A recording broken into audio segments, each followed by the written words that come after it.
Steve Sherlock here for Franklin Matters, Franklin Public Radio, available anywhere, anytime on the internet in your browser, WFPR.FM, and in the local Franklin, Mass. FM radio dial. Yeah, the dial, remember that thing? Maybe with push buttons you can preset 102.9 on the FM band. Here today virtually with one of our town council candidates for the biennial election coming up November 4th. Gene, welcome. Thank you for doing this. Thank you for having me, Steve. This is great. Excellent. So, uh, clearly, for the listeners, we're going through a series of questions. The questions are relatively the same for a reason, so you'll be able to compare one candidate to another. Council candidates have slightly different questions from school committee, etc. And we'll start with, Gene, who am I talking to? People may not know of you. Tell a little bit about your Franklin story coming here or life here, so that they'll have a little bit more about knowing you, and we can go from there. Sure. I moved to Franklin in 1999 with my then very young family. I had three children and my wife, of course. And while we were here in 2000, we had our fourth child, Caroline. And I've been here ever since. So that's what, 26 years. Hmm. In my time at Franklin, first off, when you have a young family, they went to Franklin schools, but we got to know a lot of people in Franklin just through the sports. Hmm. Soccer, I coached soccer. When we did Pop Warner, we did Pop Warner cheerleading. My daughter was on a national championship squad, which was awesome. She Hmm. got a chance to go to Disney. My son played Pop Warner football. Both my sons played Pop Warner football. My oldest played in varsity high school football for Franklin High. So we got to know so many people, so many great people in Franklin during that time. And also during that time, in 2004, I kind of got a little bit politically active. There was a proposal to do a pay-as-you-throw, and Steve, I don't know if you were here at that time, but you might remember it, a pay-as-you-throw trash system. Correct. And having a young family and having a lot of diapers and stuff. I kind of looked at this and said, well, just this is not really a great deal. We have to go out and buy all these trash bags and Hmm. everything. So I wrote to Jeff Nutting at the time, and Jeff came back and said, hey, we're putting a committee together. Would you like to be on it? And I was like, okay, I'll do that. Sure. And so I joined a committee. I joined what we call the Solid Waste Committee. Yes. We served for about a year. And I learned a lot during that time. And I think one of the things that we did on that committee, which is something unusual, is we actually lowered the trash fee for residents. We found a bit of problems in the trash system, and so our recommendations were to, for one thing, separate the municipal trash from the residential trash. The other thing was Beaver Street was running at a loss, $100,000 loss. We Hmm. said, look, you're going to run Beaver Street, run it as a break-even proposition. So start to charge fees at Beaver Street. Right. Then one of the other recommendations that we made, besides lowering the fee, was to create a recycling committee. And then I served for the next 10 years as chairman of the Franklin Recycling Committee, because that was kind of my thing at the time. Hmm. Yeah, I do. It was I wanted before I to, started reporting officially, but clearly was aware of the trash situation, the recycling, and you brought in the toters effectively that we're still using this day. And I think it was only recently that we finally exceeded what was the rate at some point in time where you had significantly dropped it. Then over the almost 20 years, it's yes, finally just crept up again. yeah. The idea behind that was, and it was kind of like, and that's kind of gives you a little bit of idea of my candidacy and what I'm about. It's kind of about win-win situations. I feel like that tote situation was a win-win. First of all, Franklin, like, why did we want to recycle more? I mean, it's good ecologically, right, to recycle. But secondly, the town paid less to dispose of recycling than it did for trash. So Right. if we could get more stuff funneled into recycling, then we could lower the rate further. And that's why we wanted to increase recycling. And when we did the tote system, what was great about that was that, we had these bins. My bin used to like blow, and it was a storm Hmm. on Wednesday. The thing used to blow down the street all the time. Right. Right. Now you can put all your stuff into the bins. You didn't have to think about putting glass in a separate one. We were doing separate stuff, paper, glass. You could put everything in the same one, single stream. But at the same time, we kind of controlled much like pay as you throw would, we kind of control the amount that you could throw. You couldn't throw it unlimited, right? And if you did want to exceed it, then you would buy the bag. So it was kind of like a win-win. The Yep. town got what it wanted. It kind of got a pay as you throw, and the residents got a better system. And it actually, it was able to reduce the cost. So Hmm. that's kind of what I'm all about. I think that's kind of my Franklin journey is to really try to figure out kind of the best way. Now, I've been in business for or in the business world for over 40 years now at this point, working mostly in IT, and working for various companies. And I say in my bio, I mentioned Oracle, I mentioned Santa Fe, some of the things, but I also work for at startup level too. Most recently, a company called Transmedics that does transplant surgeries. Hmm. And in that, I try to use technology to solve business problems, but always, the most cost efficient way because that's what business dictates to you. Hmm. Sure. Thanks for that. And civil discourse is a key component of our democratic republic form of government. And the political party divide, unfortunately, is wider now than ever. And as an individual coming into kind of town government representing us, what can and will you do to help bridge or avoid the political divide here in Franklin? Yeah. Well, first of all, when I think of town politics, I don't think there's any room for, kind of this right, left, Democrat, Hmm. Republican thing. Okay, we all want the best for the town of Franklin, regardless of where you might stand on the political spectrum. I think everybody wants to look for the what's best for the town of Franklin. If you want to know about discourse, and we may get to this at some point. One of the reasons that I kind of have gotten into politics again is because of I opposed this 40B at 444 East Central Street, at the current location of Stobart's, and that's kind of got me into this a bit. But when we went to the first ZBA meeting, okay, because of the discourse in town, because what had happened at a planning board meeting, there were two police officers at the ZBA meeting. Now I'll tell you that they never bring police officers at the ZBA meetings or the meetings. And we've filled up the room there with residents who oppose the 444 East Central Street. But it's always civil discourse. It's always respectful. There's no shouting or calling of names. I don't believe in that. I wouldn't stand for that. And if someone did do that, especially in a group that I support, that I would oppose them being there.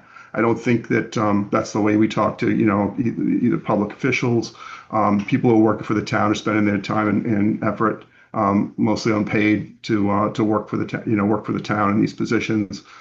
So it absolutely has to be that way. And I think the way that we accomplish things is through that civil discord and dialogue, to try to get our points across. And I always try to come up with probably the most logical points, and impassioned at times, but also very logical. Hmm. Yep. Thank you for that. And while you mentioned some of your background, what experience or background will help you specifically in this particular role on the council? Or another way to phrase it, what do you think you bring to the table that would help you set you apart against others coming for the council too? So first off, I find that in my business life, and in life in general, you succeed through having an open mind, listening to all sides of things.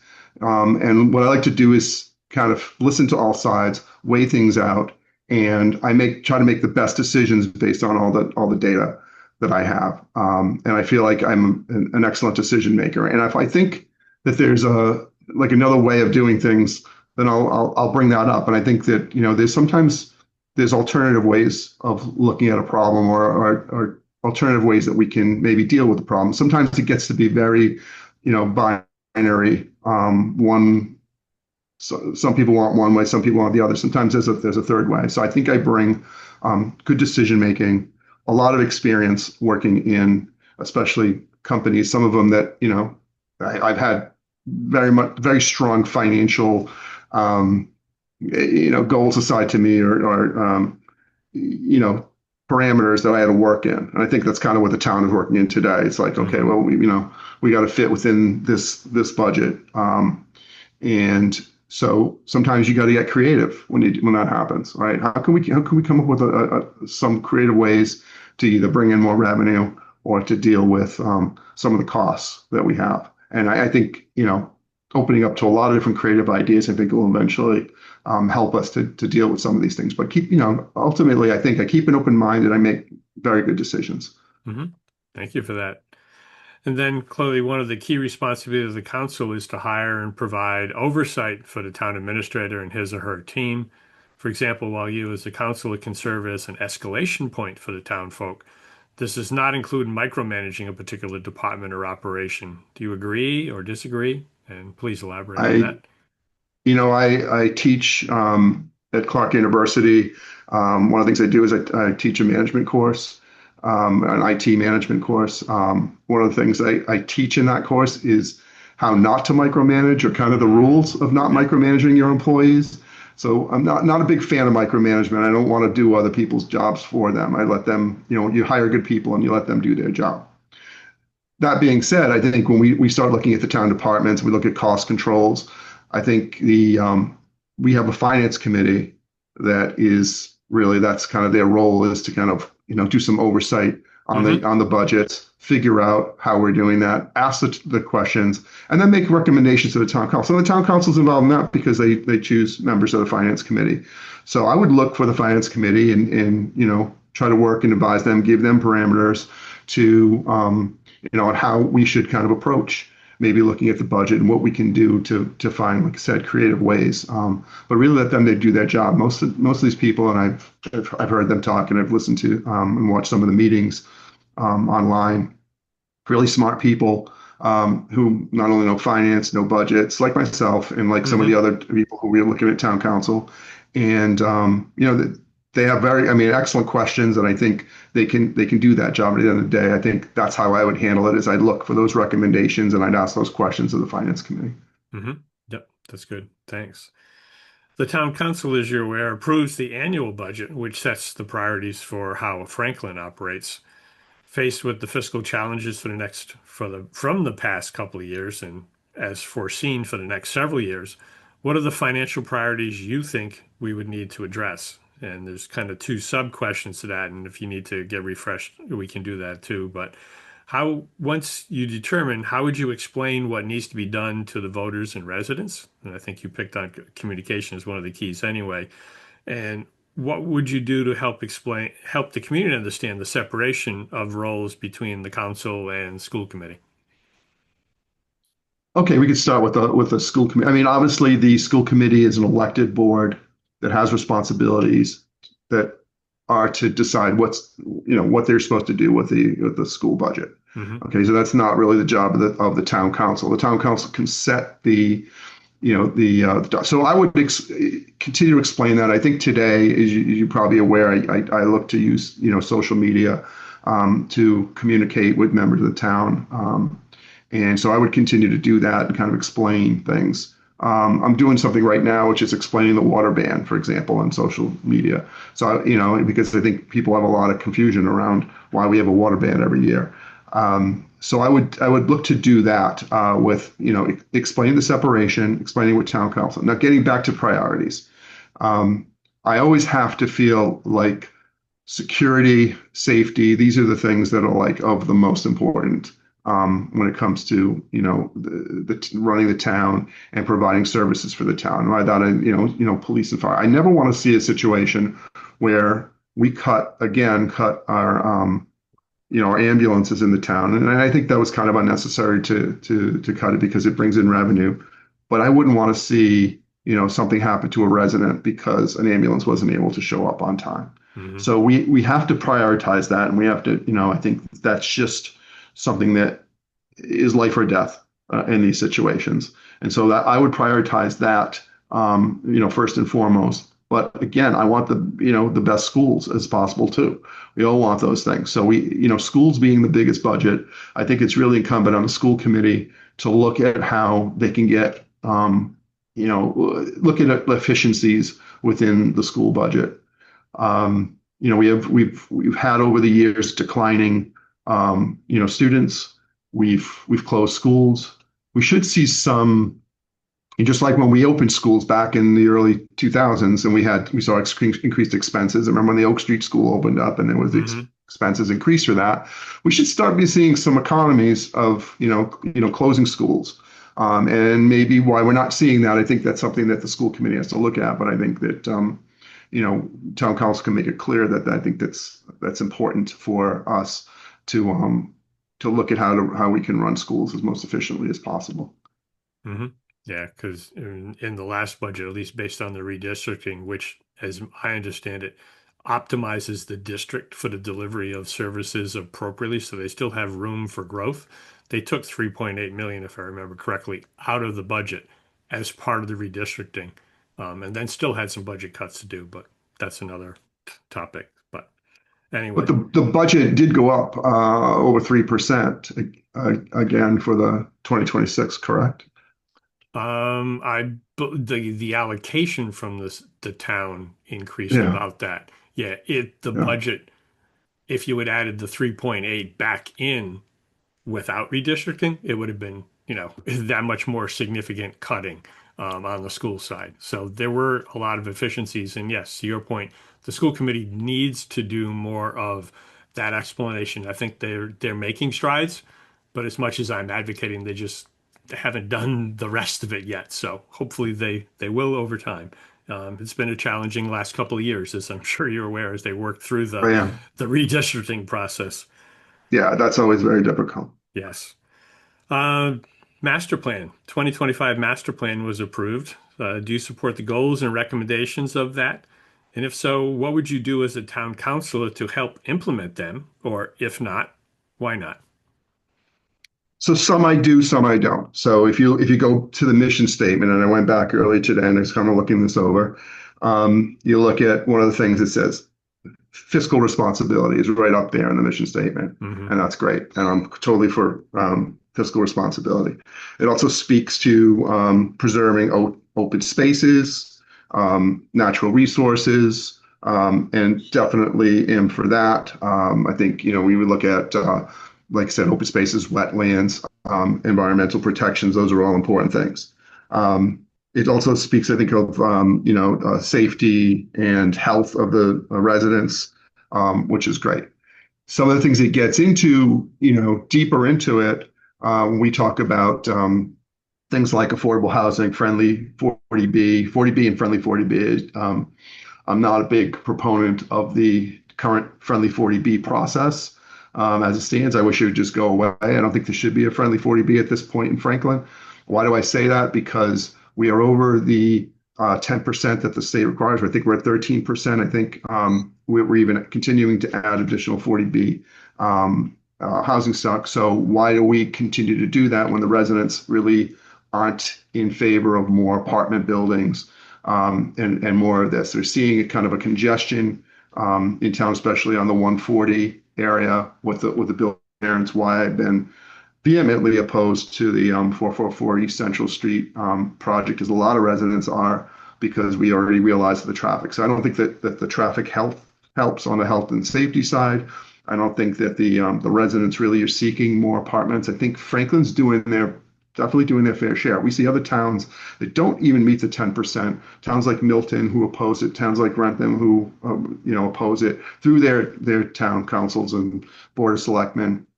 And in Franklin, we've been inviting it in, and I think it's time for that to stop. And that's one of the reasons that I ran for office, is because I think not necessarily on that one issue, but what I kind of came across is when I think the residents went in front of town council and spoke their minds about this and kind of explained it. I saw a disconnect between what some of the council, not all, but what some of the council was saying and what the residents were saying. And I'm kind of wondering, I'm like, okay, the town council is meant to represent the people here. And I don't see that some of them are representing the people.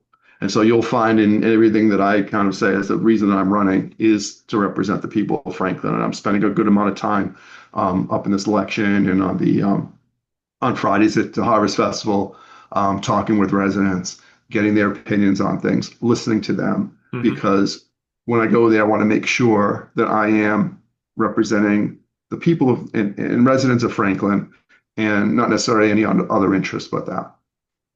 Sure. Thanks for that. And while we've covered certainly the six key questions, is there another topic or item that you would like to certainly take the opportunity, and we've got the platform and the time to do so, to share with the residents and voters?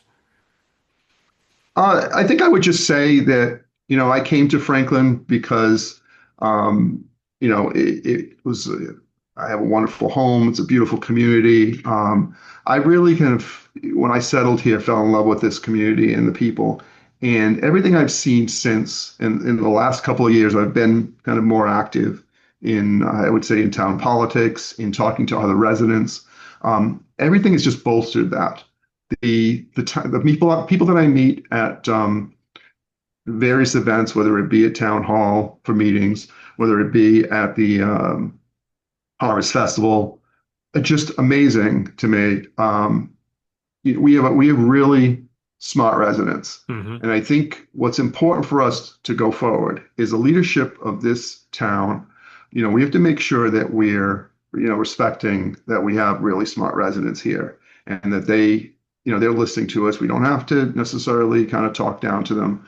We can take time to explain things. If we have to go through any sort of kind of override, I think it's important for us to plan things out in this town a little bit better. Like, I'll give you an example.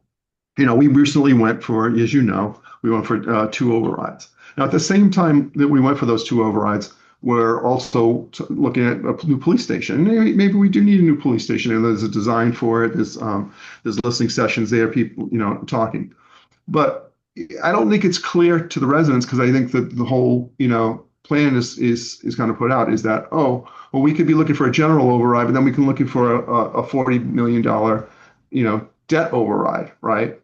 And so that's going to mean, I don't think we can do both of those things. I think we can do one or the other. And I don't think we can say to the people that we're going to raise taxes, for you on the general override side, and then we're also going to ask for a debt exclusion, since we're already paying. And then this town is very generous. And that's the other thing I would say about it. People say, oh well, they didn't pass overrides. When it came to the Franklin High School, no problem. Okay. When it came to the Tri-County school, no Hmm. problem. I was looking at that. I think it was like, it was overwhelming, over 1,000 votes, so like maybe 300 against Hmm. on the Tri-County. Right. The money is the same, whether it's a debt exclusion or it's a general override. It means more tax money coming out of people's pockets to pay for that, Right. yet they supported it. So what's going on with the general override, right? Oh, I think people want to know that the leaders have their back, and that the way they're using the money, and that they're planning things out, and that they're not going to be coming back every couple of years. So that's all I'll say on that. I think that's um, we have to think about, kind of a planned out approach and how we address, all these public projects. And we can't be looking like one-offs on, police station here and general override here. And it all kind of adds up, and it has to be kind of a well thought out and explained plan for the Hmm. residents. Yeah, misusing the term, but master plan. Yeah, we need Yeah, a better master plan to that extent. Yeah. exactly. Because I think when people, thinking about the police station, they're also not thinking about an override that has to go along with that. Hmm. Yeah. Well, thank you for taking time. Thank you, listeners, for participating. I'm assuming, and I'll include a slide with your contact information. So if anybody else wants to reach out to follow up on any particular item, in addition to potentially at the farmer's market or wherever else in and around town that they would happen to see you, you welcome that as well. I do. Okay, good. Well, thank you. And to the listeners, quick reminder, thank you for listening. Please get informed and cast a vote on or before November 4th. You've got a choice of candidates for each of the roles, and make a good informed choice. Final reminder, we do this because Franklin matters.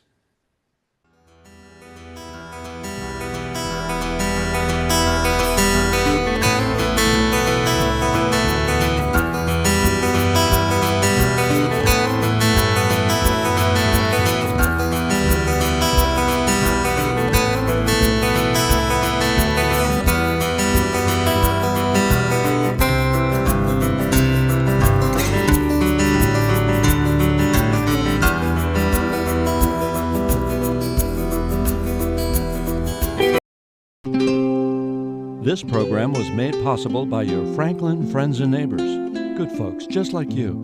Thanks for supporting Franklin TV. And thanks for watching.